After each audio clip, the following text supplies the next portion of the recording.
SMCRVA. This month, October of 2011, we were talking about emergency management and disaster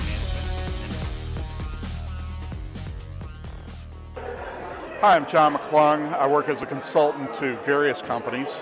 And tonight's event, I think, just shows further evolution of the social media. How it is, it's growing in pervasiveness, how people communicate through it, and took a lot out of it. I'll be taking back to clients the fact that they need to be involved in social media and that their customers are there. One of the advantages or the takeaways from tonight is that people understand the role of social media. For a while we thought that in social media it was a smaller pool of people, so we would be heard quicker, faster, and businesses are having to respond to the number of people on Twitter, on Facebook that are looking for an answer, and they want to keep that personal touch as well as being responsive and not just going to that digital press one for the menu option. So we'll see how they meet the demands as the number of people on social media grow. A great panel this month, talking here with one of the panelists, Weather Dan. Dan? Thanks. So this panel was a fantastic experience. I enjoyed it a lot. I think we hit on a lot of great topics. Mm-hmm. One of the challenges, of course, is this kind of format is that we've got a limited time span. Right. And lots of questions from the audience. Very engaged. Lots of the audience was incredibly engaged. And one of the things that I've said to some folks as they came up to me and talked to me after the event was, you know, unlike some other topics, this is a topic that everyone has a vested interest in. Mm-hmm. The weather affects everybody. You know, power outages affect everybody in some aspect or another. And so you get that extra engagement that you don't get maybe with some other items.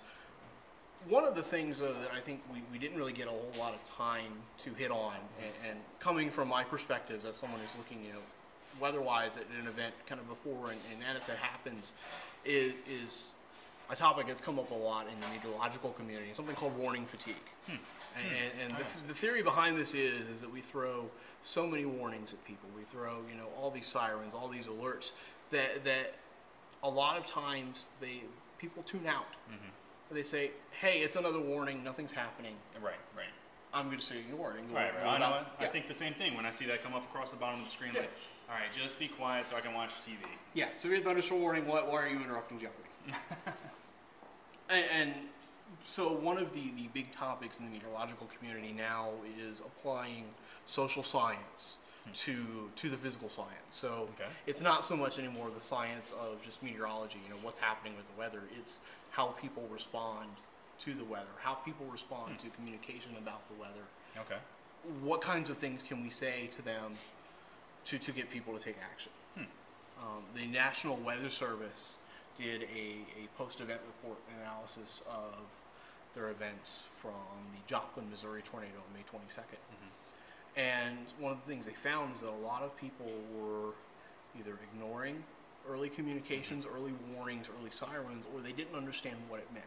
Mm-hmm. And so people would often wait until they had visual confirmation. They could see for themselves what was going on before they took action. In some cases, this was okay. People were able to get to safety. And the idea is that in some cases, maybe people weren't able to get to safety. Mm-hmm. And so the topic now is how do we change what we're saying so that we can say what we need to say effectively to get people to take action. Right. And you also have there's so many different factors. You have the media that's looking for the story. Yeah. You have and so they're going to report the most drastic pieces, and so and you know, not that they're overblowing it, but I mean it's I don't know. There's a lot of different pieces to it, not just the national or not just the official channels that they're going to. Right. So and then there's even a divide in the media. If you look at how the national media responds to an event versus how local media will respond to an event, you'll often see a big disparity in what they're doing and how they're doing it. Interesting. Well, lots to talk about. I'd like to make sure to continue the conversation online. Make sure that you tweet that. Tweet the WXDan. Use the hashtag SMCRVA and continue the conversation. There's a lot to talk about here. I think that Dan would be happy to continue the conversation. All right.